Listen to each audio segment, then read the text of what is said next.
चालू। एमए हिंदी उत्तरार्ध के प्रिय छात्रों, हम 26वें पायदान पर आ गए हैं और अब करीब करीब ये अंतिम दौर चल रहा है और हम इसके बाद इन कुछ व्याख्यानों के बाद हम पहुंचेंगे अन्य कवि पर। अंधेरे में से निकलकर अज्ञेय हीरानंद वासेन अज्ञेय की ओर कूच करेंगे। उससे पहले हम आगे बढ़ते हैं। हमने जब भी कविता की शुरुआत की तो किसी न किसी आलोचक से की। आलोचकों ने अक्सर दो तीन बातें उठाई। पूंजीवाद, मार्क्सवाद, ये दो वाद ऐसे हैं जो शासन कर रहे हैं, सत्ता में हैं और कई देशों में पूंजीवाद का इन दिनों वर्चस्व है। मार्क्सवादी सिद्धांत के आधार पर रूस, चीन और कुछ देश रहे। भारत में भी कुछ मार्क्सवादी पार्टियां रही और उनका शासन बंगाल में और केरल में रहा।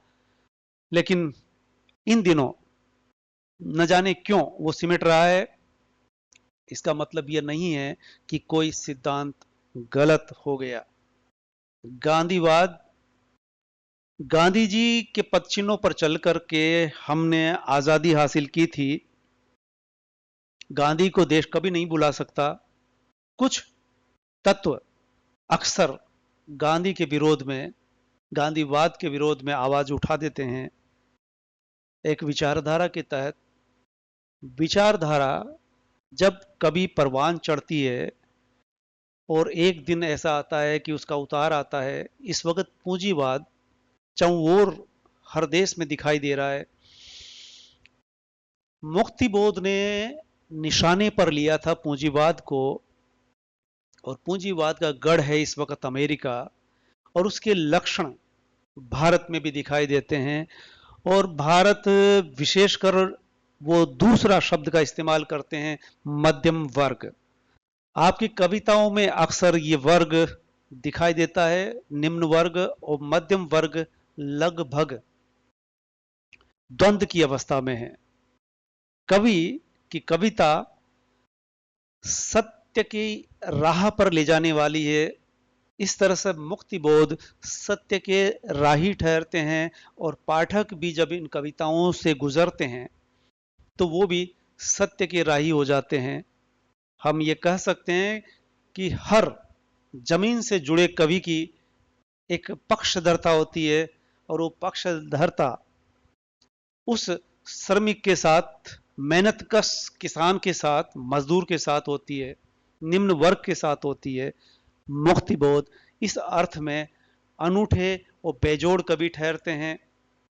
और आप अंधेरे में कविता पढ़ते पढ़ते यहां तक समझ चुके होंगे कि इनकी पक्षधरता पर किसी भी तरह का संदेह नहीं किया जा सकता।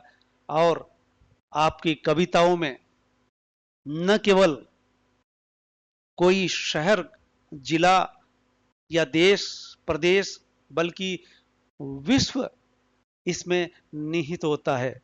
इसलिए आपको विश्व चेता कवि कहा जाता है। हम यहां थे याद दिलाने के लिए। ये पंक्तियां चल रही थी। जीने से उतरा, एकाएक विद्रूप रूपों से घिर गया, सहसा पकड़ मशीन सी भयानक आकार घेरते हैं मुझको, मैं आतताई सत्ता के सम्मुख। हमने कविता में नायक के द्वारा इस कविता को समझने का प्रयास किया। ये नायक प्रधान कविता है, ठीक वैसे ही जैसे कहानी या उपन्यास में एक नायक हुआ करता है। इसमें मैं, वह, ये एक नायक के रूप में आता है और वो सबसे पहले अंधेरे कमरे में दिखाई दिया, फिर कई रूपों में हमारे सामने आया, जुलूसों में आया, पहाड़ी पर आया और मूर्ति के सामने आया। और फिर ऐसा लगा कि जैसे उसे आतंकित किया जा रहा है, परेशान किया जा रहा है, उसे मारा पीटा जा रहा है, और वो पकड़ मशीन सी, और उसको पकड़ करके घेर लिया जाता है, पीटा जाता है। भयानक आकार घेरते हैं मुझको, वो जो मुझे घेर करके मारने वाले हैं, वो कोई सामान्य भोले भाले मासूम नहीं है, संवेदनशील व्यक्ति नहीं है, वो भयानक खतरनाक व्यक्ति है। ऐसे आकार के लोग घेर लेते हैं मुझको, और अंततः मैं आतताई सत्ता के सम्मुख खड़ा पाता हूं अपने आप को। इस पंक्ति के तहत आप ये अंदाजा लगा सकते हैं सहज ही कि सत्ताएं अक्सर कहती कुछ करती कुछ है। यूं कहे कि हाथी के दांत दिखाने के और खाने के और हुआ करते हैं। ठीक सत्ताएं कहती कुछ है और करती कुछ और नजर आती है। वो आतताई बन जाती है उस जनसामान्य के लिए, और इस तरह से नायक ये पाता है, मैं आतताई सत्ता के सम्मुख खड़ा पाता हूं अपने आप को, कि सत्ता से उम्मीद की जाती है कि वो जनता के हित में, जनता के साथ खड़े होंगे, वो चहुमुखी विकास करेंगे, वो गरीबी दूर करेंगे। गरीबी का नारा देते देते चुनाव जीत जाते हैं, और अंततः गरीब की भलाई के लिए सब कुछ करते हुए दिखाई देते हैं, प्रतीत होते हैं, लेकिन ऐसा होता नहीं है। ऐसा क्यों?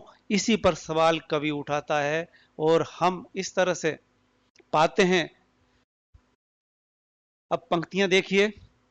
इतने में पाता हूं अंधेरे में सहसा, कंधे पर कुछ नहीं, वह शिशु चला गया जाने कहां, और अब उसके ही स्थान पर मात्र ही सूरजमुखी फूल गुच्छे। मैं बढ़ रहा हूं कंधों पर फूलों के लंबे वे गुच्छे, क्या हुआ कहां गए कंधे, क्यों वजन से दुख रहे सहसा, बंदूक आ गई वाह वाह। ये कुछ पंक्तियां हम इनसे गुजरेंगे, कुछ बीच में जब डैश दिखाई दे तो ये समझ जाइएगा कि वो पंक्तियां छोड़ दी गई है, यानी कुछ छोड़ दिया गया है, इसलिए कि जब वर्णनात्मकता आई और कुछ अर्थ देती हुई कम प्रतीत हुई, तो मैंने वहां एक तरह से संपादन कर दिया, एडिट कर दिया। इतने में पाता हूं अंधेरे में सहसा, हम यहां से शुरुआत करते हैं कि मैं को अक्सर हम अंधेरे में पाते हैं। अंधेरे में शुरुआत करता है और चलता फिरता भी अंधेरे में नजर आता है। वो अंधेरा केवल रात्रि का अंधेरा नहीं है, ये पाठक अब भली भांति समझ चुके हैं। ये अंधेरा सत्ता का है, समाज में व्याप्त विषमताओं का है। वो उस व्यक्ति विशेष के अंदर जो द्वंद्व चल रहा है, असमंजस है, अंधेरा उसका है। इसलिए यहां बिंब और प्रतीक खड़े होते हैं। भाव कवि का यह है कि अंधेरा आखिर छटता क्यों नहीं। कुछ वर्ग, समुदाय और समाज के साथ ये घटित लगातार हो रहा है कि उनके जीवन में अंधेरा जाता नहीं, प्रकाश आता नहीं। सारे कुछ दावों के बावजूद जो चुनाव के वर्ष में नेता अक्सर आसमान से चांद सितारे तोड़ लाने के वादे करते हैं, वे इस तरह से हाथी के दांत साबित होते हैं। हम देखते हैं कविता की पंक्तियां। इतने में पाता हूं अंधेरे में सहसा, आप अब उतने नहीं चौंकेंगे जब अंधेरा आता है। यानी अंततः सारी कविता समग्रतः अंधेरे को इस तरह से निरूपित करती है। कई अर्थ व्यंजित होते हैं, कई अर्थ निकल करके आते हैं, कई निकाले जाते हैं। समझाइश के लिए हम ये देखते हैं कि ये कविता बहुत कुछ कहती है, समाज को आगाह करती है, व्यक्ति को सजग सावचेत करती है, पाठक को उस चौराहे पर ला करके खड़ा कर देती है जहां पर वो ये समझने के योग्य हो जाता है कि अंततः अंधेरा किसके कारण से है। एक सीधी उंगली उस तरफ उठाते हैं जो इसका कारक है। अंधेरे में क्या पाता है नायक? कंधे पर कुछ नहीं, यानी उसे कुछ भार अपने कंधे पर महसूस हुआ और फिर यकाएक उसे लगा कि कंधा तो हल्का हो गया है, जो कुछ आया था वजन सा वह नहीं है। वो क्या था? वह शिशु चला गया जाने कहां, और अब उसके ही स्थान पर मात्र ही सूरजमुखी फूल गुच्छे। हम शुरुआत में ही इस बात से रूबरू हो चुके हैं, समझ चुके हैं कि इस कविता में यकायक घटित होता है, और कई बार आदमी ये देखता है कि जो वो सोचता है वो नहीं होता, जो करता है उसका फल नहीं मिलता। इसलिए गीता में तो कह ही दिया गया है कि कर्म किए जा, फल की इच्छा मत रख। यानी केवल आप कर्म करते रहें, फल की इच्छा करके दुखी होने का आप ऐसा कृत्य न करें, और इससे आप सहजता से जी सकते हैं। ठीक वैसे ही वह शिशु चला गया जाने कहां, यानी यहां बहुत कुछ ऐसा घटित हो रहा है, हो रहा है, होता रहा है, और कविता में अब हम ये समझ चुके हैं कि यहां कभी भी कुछ भी हमें दिखाई पड़ता है जो है वो एकदम गायब हो जाता है। वह शिशु जिसका वजन वो महसूस कर रहा था कंधे पर, जिसे वो भावी जीवन यानी आने वाले समय का नागरिक समझ करके उसे आगे पालित पोषित करके बढ़ाने वाला है, महसूस करता है, वह शिशु जिसके लिए वो कुछ करने की सोचता है, वह शिशु अब नहीं दिखाई देता, महसूस नहीं होता जो कंधे पर था। चला गया जाने कहां, और वो कहां चला गया सोचने की सूरत भी नहीं बन पाती, बल्कि ठीक वैसे ही जैसे सपने में होता है कि हम किसी मोड़ पर होते हैं और दाएं या बाएं मुड़ने वाले होते हैं कि दाएं बाएं का रोड ही गायब। हम किसी घर में प्रवेश कर रहे होते हैं कि घर ही गायब, वहां तालाब दिखाई देता है और हम तालाब में डूब रहे हैं। ऐसा कुछ सपने में यकायक घटित होता है, आंखों के सामने जो है वो एकदम साफ गायब, जादू सा। सपना और जादू दोनों में ठीक समानता है, ठीक समानता है अंधेरे में कविता से। वो शिशु जो कंधे पर था, उसके लिए वो कुछ सोचने लगा था, वो चला गया जाने कहां, यानी अब वो कंधे पर नहीं है। और अब क्या आ गया उस जगह पर? अब उसके ही स्थान पर मात्र ही सूरजमुखी फूल गुच्छे, सूरजमुखी के फूल गुच्छे के गुच्छे उसके कंधे पर दिखाई देते हैं। ये प्रतीक है इस बात का, वो शिशु प्रतीक है भविष्य का। और सूरजमुखी यानी फूल, ये भी आशा जो जिलाए रखती है आदमी को, और आदमी जीता जाता है ठोकरें खाते हुए भी, कष्ट उठाते हुए भी, संघर्ष करते हुए भी। ये प्रतीक है इस बात का। मैं बढ़ रहा हूं, कंधों पर फूलों के लंबे वे गुच्छे, क्या हुआ कहां गए? अब कुछ देर बाद वो महसूस करता है कि जो फूल और गुच्छे दिखाई दे रहे थे, कुछ कदम आगे बढ़ा कि वो भी गायब हो गए। कहने का आशय ये कि वो जो आशाएं, वो जो विश्वास, वो भी धोखा दे जाते हैं, वो भी सफल नहीं होते हैं। जो कुछ सोचा जाता है वो भी विलीन हो जाता है, वो आगे बढ़ता है, और कंधों पर फूलों के लंबे पे गुच्छे, क्या हुआ कहां गए, वो भी गायब। अब फिर क्रमशः आगे बढ़ते हैं, बहुत जल्दी जल्दी कविता कुछ रूप ग्रहण करती है। कंधे क्यों वजन से दुख रहे सहसा, बंदूक आ गई वाह वाह।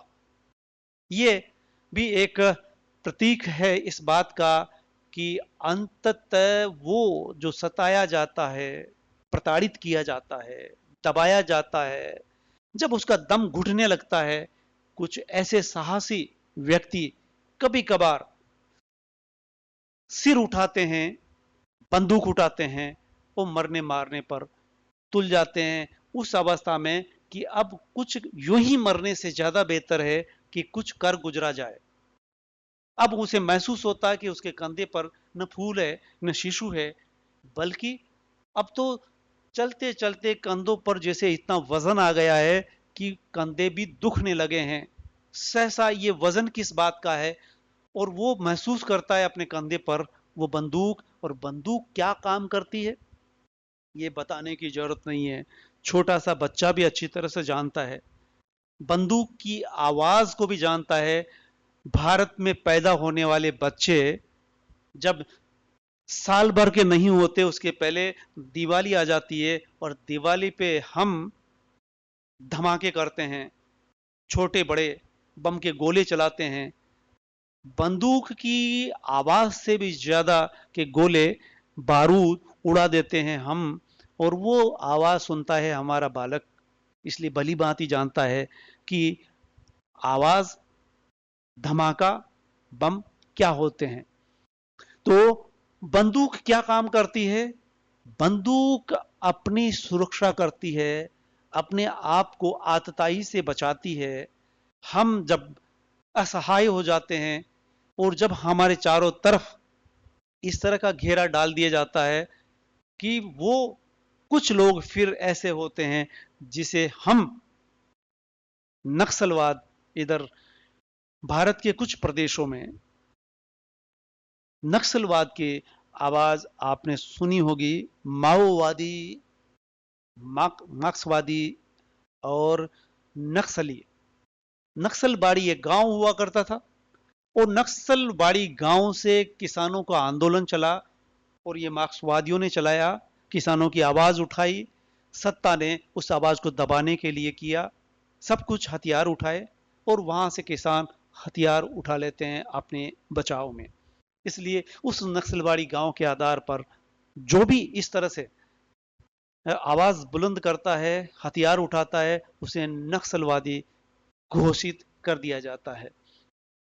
तो इस तरह से ये द्वंद्व चलता है, और वो नायक देख रहा है वजनदार राइफल भाई खूब। ये भी खूब हुआ कि अभी जो फूल के गुच्छे थे, शिशु कंधे पर था। शिशु जब था तो एक जिम्मेदारी थी कि शिशु को बड़ा करना है, पाल पोस करके, शिक्षित करके, और एक दिन वो समाज की, देश की बागडोर संभालने लायक हो जाएगा। लेकिन वो भी एक दिन दायित्व तो पूरा होता है, और फूल के गुच्छे उसके कंधे पर आते हैं।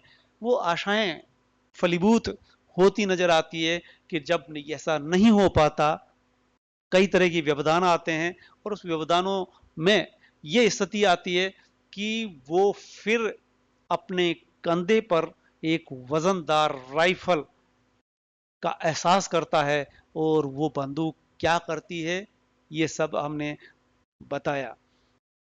और इस पर कवि की छोटी सी टिप्पणी आती है भाई खूब, यानी ये भी एक रास्ता है, अगर जब सारे रास्ते बंद हो जाए, स्वप्न व ज्ञान व जीवनानुभव जो हलचल करता था रह रह दिल में, किसी को भी दे नहीं पाया था वह, तो शून्य के जल में डूब डूब गया नीरव, संदेहास्पद समझा गया और मारा गया वह, बदिकों के हाथों सबका था प्यारा, उनका यूं वध हुआ।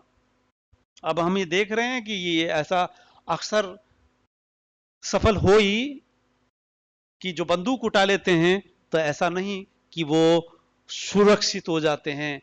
वो जो बंदूक भी उठा लेते हैं तो सामने वाली बंदूक की गोली, किसकी गोली किस पर पहले लगेगी, ये कतई विश्वास के साथ नहीं कहा जा सकता। वजनदार राइफल आई।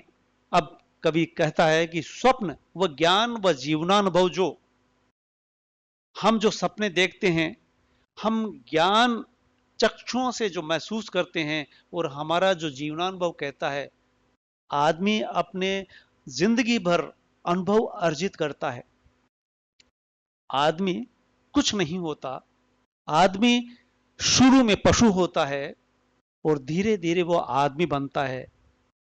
जानवर और पशु आदमी में कोई फर्क नहीं होता। आदमी पशु होता है, मनुष्य का बच्चा शुरू में पशु के बच्चे के समान होता है और जानवर जानवर ही रह जाता है, पशु पशु ही रह जाता है। आदमी या तो मनुष्य बनेगा या जानवर रह जाएगा। और ये सब कैसे संभव होगा? जीवनानुभव से, जो वो अर्जित करता है और उसके अनुसार आगे बढ़ता है। हलचल करता था रह रहे दिल में, किसी को भी दे नहीं पाया था वह तो। इन पंक्तियों से कवि की मशहूर कविता ब्रह्म राक्षस याद आती है। ब्रह्म राक्षस वो जो ज्ञानी कहलाता है और ज्ञान का उपयोग दूसरे के हित में होना चाहिए, वो नहीं कर पाता। ब्रह्म राक्षस नाम से कविता है और एक कहानी भी है जिसमें ब्रह्म राक्षस पात्र होता है और उस कहानी के माध्यम से कहानीकार ने जो स्थिति बयां की है समाज में कि कुछ लोग ऐसे कथित ज्ञानी जन जो ज्ञान के बोझ लिए जिंदगी भर जीते हैं लेकिन उस ज्ञान का उपयोग नहीं कर पाते। और ऐसे नहीं कर पाने पर क्या होता है, किसी को भी दे नहीं पाया था वह तो, यानी वह किसी को भी अपने ज्ञान का लाभ नहीं दे सका और इस तरह से शून्य के जल में डूब गया नीरो। एक दिन वो आता है जब जिस तरह से जल में डूब करके, जल वो जो नीरव और शांत होता है, लेकिन तैरना अगर नहीं आता है तो वो डुबो देता है, खत्म कर देता है। इसी तरह से आदमी एक दिन शून्य में विलीन हो जाता है, नीरव शांत हो जाता है और एक दिन वो सब कुछ, हम यूं कह सकते हैं कि आदमी की नियति यह है कि वो शून्य से साकार होता है और शून्य में विलीन हो जाता है। खाली हाथ आता है, खाली हाथ जाता है। विरासत में अगर उसने कुछ अच्छा किया है तो विरासत में वो छोड़ जाता है अपने अपनी भावी पीढ़ी के लिए किताबों के रूप में लिख करके। मुक्ति बोध की ये विरासत है, अंधेरे में कविता जो पाठक के सामने है वर्षों बाद अभी भी, कि हम इसे पढ़ रहे हैं और सीख रहे हैं, समझ रहे हैं, ये समाज की स्थिति को समझ पा रहे हैं, देश की विडंबनाओं को समझ पा रहे हैं। चलिए आगे बढ़ते हैं। संदेहास्पद समझा गया और मारा गया वह बदिकों के हाथों, सबका था प्यारा उनका यूं वध हुआ। हम बाद में जो चले जाते हैं या जिन्हें समाप्त कर दिया जाता है, रास्ते से हटा दिया जाता है बाधा समझ करके, वो बदिक कहलाते हैं, वो हत्यारे कहलाते हैं, वो कानूनन अपराधी कहलाते हैं। लेकिन हम इन दिनों देख रहे हैं कि अपराधी स्वच्छंद घूम रहे हैं और वो जो जुर्म नहीं किया फिर भी जेलों की सीखों के बीच में पाए जाते हैं। न्यायालय में न्याय की मांग करते हुए ठोकरे खाते रहते हैं, न्याय नहीं मिलता। इस तरह से ऐसे व्यक्तियों के साथ जो घटित होता है, मारा गया वह बदिकों के हाथों। कैसा था वो व्यक्ति जिसको मार दिया गया यह कह करके कि वो गलत था, वो अपराधी था, वो कहा गया, लेकिन वो सबका था प्यारा। वो मोहल्ला, वो गांव जानता है कि वो सबका ही प्यारा था, लेकिन उसका भी वध कर दिया जाता है, रास्ते से हटा दिया जाता है, उनका यूं वध हुआ। इस तरह से कुछ व्यक्तियों को समय से पहले ही खत्म कर दिया जाता है, रास्ते से हटा दिया जाता है, जबकि वो समाज के लिए एक अच्छे राही बन सकते थे। लेकिन ये विडंबना देखिए, मर गया एक युग, क्या क्या घटित होता है फिर अगर ऐसा व्यक्ति असमय गुजर जाता है। या गुजार दिया जाता है, खत्म कर दिया जाता है। मर गया एक युग, मर गया एक जीवनादर्श। हम याद कर सकते हैं ऐसे ही शख्स को जो एक युग की तरह थे, महात्मा गांधी। मर गया एक जीवनादर्श, एक आदर्श पुरुष जिसे हम आज सदियों तक आदर्श कहते रहेंगे। गांधी को कोई नहीं भुला सकता। इतिहास जब भी पढ़ा जाएगा, आधुनिक इतिहास भारत का, स्वतंत्रता आंदोलन का इतिहास, और उसके नायक थे महात्मा गांधी। उन महात्मा गांधी को मार दिया जाता है, गोड़ से गोली चला करके मार देते हैं। तब क्या निकल के आता है? एक युग का अंत हो जाता है और पूरा देश, पूरा विश्व खून के आंसू रोता है, और एक जीवन आदर्श जो था वो खत्म हो जाता है। ये सबसे बड़ा उदाहरण है। ऐसे छोटे छोटे उदाहरण अभी भी मिल सकते हैं। इस तरह से हम कह सकते हैं कि युग का अंत कैसे होता है। एकाएक हृदय धड़क कर रुक गया, क्या हुआ? भयानक सनसनी, पकड़कर कॉलर, गला दबाया गया, चांटे से कनपटी टूटी की अचानक, हृदय में भगदड़। और जब कुछ भी ऐसा होता है, जिस किसी के भी साथ ऐसा कुछ गलत हरकतें होती है, एकाएक हृदय धड़क कर रुक जाता है। ऐसा लगता है कि जैसे सांस लेना मुश्किल हो रहा है, वो सांस अवरुद्ध हो रही है और वो आदमी मरने की कगार पर है। भयानक सनसनी, पकड़कर कॉलर, गला दबाया गया। किस तरह से बेरहमी से, क्रूरता के साथ, और चांटे से कनपटी, चांटे से कनपटी टूटी की अचानक। ये सब अचानक होता है। उसे ऐसा महसूस होता है। जिस व्यक्ति को, जिस नायक को ये महसूस हो रहा है, वो आम आदमी की आवाज उठा रहा है, आम आदमी की तरफ से बोल रहा है कि कनपटी जैसे टूट गई हो चांटे से, इस तरह से चांटे की मार पड़ती है। और पकड़कर कॉलर, गला दबाया गया, दम घोंट करके जिसे मार दिया जाता है, दम रोक करके, सांस को रोक दिया जाए, आदमी 1 मिनट में खत्म हो जाता है। इस तरह से हृदय में मची है भगदड़, सम्मुख दिखा उजाड़ बंजर टीले पर, सहसा रो उठा कोई, रो रहा कोई। अब कवि ये दिखाता है कि नायक नायक अब देखता है कि हृदय में कई तरह से भगदड़ मची हुई है, और उसे इसी दौरान फिर सम्मुख दिखा।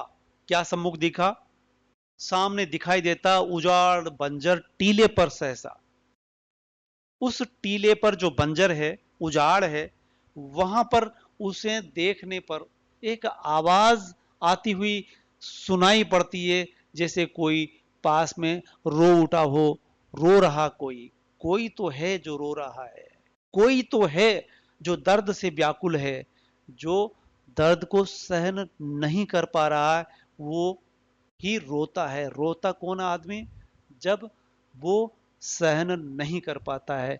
आत्मा का पोशाक दीन व मैला, विचित्र रूपों को धारण करके चलता है जीवन लक्ष्यों के पथ पर। जो आत्मा की आवाज सुनते हैं, उसको पोशाक की तरह धारण करते हैं, वो लोग दीन दुखी पाए गए, गरीब, कुचले हुए, जिनमें आत्मा जीवित है। और जो महलों में रहते हैं, हवेलियों में रहते हैं, उनमें आत्मा मर चुकी होती है। आत्मा को मार करके ही महल बनाए जाते हैं, जहां से कई तरह की यातनाएं देने वाले गरीबों को ऐसे लोग निवास करते हैं। विचित्र रूपों को धारण करके चलता है जीवन लक्ष्यों के पथ पर। यानी कई रूप हमें जीवन में दिखाई देते हैं। आदमी कई चोलों में दिखाई देता है, कई मुखोटे पहन करके हमें दिखाई पड़ता है। इसी तरह से जीवन चलता है, और जीवन वो जो लक्ष्यों के पथ पर एक लक्ष्य लेकर के आगे बढ़ता है। जिस तरह से मुक्ति बोध का एक लक्ष्य रहा जन समाज, उस वर्ग की आवाज उठाना, जो दबाई जाती है, सताई जाती है, ऐसा ही लक्ष्य लेकर के वो आगे बढ़ते हैं। ऐसे ही लक्ष्य पर चलने वाले जो सही है, सही पाकर के उस पर चलते हैं, ऐसे अच्छे लक्ष्य लेकर के चलने वाले लगातार चलते हैं। जीवन इसी का नाम है। इस तरह से 7वां खंड खत्म होता है और यानी छठा खत्म, वो 7वां आरंभ होता है। इनकी कुछ पंक्तियां हैं। रिहा छोड़ दिया गया मैं, कई छाया मुख अब करते हैं पीछा, छाया करतिया न छोड़ती है मुझको, जहां जहां गया वहां। एक छोटा सा भाव इसमें आता है। रिहा एक शब्द, जब किसी व्यक्ति को किसी गुनाह में बंद किया जाता है अंदर शीशों के पीछे, और एक दिन पाया जाता है कि नहीं, उसका गुनाह साबित नहीं कर पाए और वो निरपराध था, इसलिए उसे अब रिहा किया जाता है, छोड़ा जाता है। ऐसे हमने कई वाकये सुने और ऐसे कई व्यक्ति दसियों बीसियों साल की सजा पाकर के भी बेगुनाह साबित होते हैं और रिहा कर दिए जाते हैं। छोड़ दिया गया मैं, इस तरह से मुझे एक दिन छोड़ दिया जाता है, एक दिन पकड़ लिया जाता है और वर्षों बाद फिर ये कह करके छोड़ दिया जाता है, रिहा कर दिया जाता है। कई छाया मुख अब करते हैं पीछा, छाया करतिया न छोड़ती है मुझको, जहां जहां गया। लेकिन जब किसी पर ये छाप लग जाती है कि इसने ये फला अपराध किया है, भले ही वो अपराध किया या नहीं किया, लेकिन वो व्यक्ति उस अपराध को जीवन भर भोगता है। कई छायाएं, कई मुख अभी भी उसका पीछा करते रहते हैं जब तक सांस चलती है। कुछ लोग इस तरह से उन दागों को लिए लिए जीते हैं जो दाग नहीं होते, जो दूसरों के द्वारा दे दिए जाते हैं। ऐसी छाया करतिया न छोड़ती है मुझको, जहां जहां गया वहां भी वो मेरा पीछा करती रहती है। इस तरह से हम अंधेरे में कविता देखते हैं और ये पाते हैं कि अंधेरे में कविता हमें कई तरह के जीवनानुभवों से रूबरू कराती है, हमारी समझ को, हमारे समझ के जालों को साफ करती है, हमें हमारे कई अंधेरे कोनों को, हमारे घर में जिस तरह से रोज हम बुआरा लगाते हैं, झाड़ू लगाते हैं, सफाई करते हैं, ठीक हमारे दिमाग में जो असमंजस है, द्वंद्व है, उसको ये कविता साफ करती है, साफ करने में हमारी मदद करती है। धन्यवाद। आप देखते रहें और इस वीडियो को देखने के बाद आप वो जो सब्सक्राइब लिखा हुआ जहाँ मिलता है उसको क्लिक करके आप उसके इस वीडियो की श्रृंखला के हिस्सेदार बन सकते हैं, ताकि आने वाला वीडियो आपके व्हाट्सएप पर तुरंत अवतरित हो सके। जो ही मैं उसको अपलोड करूं आपके सामने होगा। ये क्रम लगातार जारी रहेगा। ये क्रम लगातार, यानी अगली कविता के रूप में असाध्य वीणा, जो हीरानंद वात्स्यायन की महत्वपूर्ण कविता है। पुनः धन्यवाद।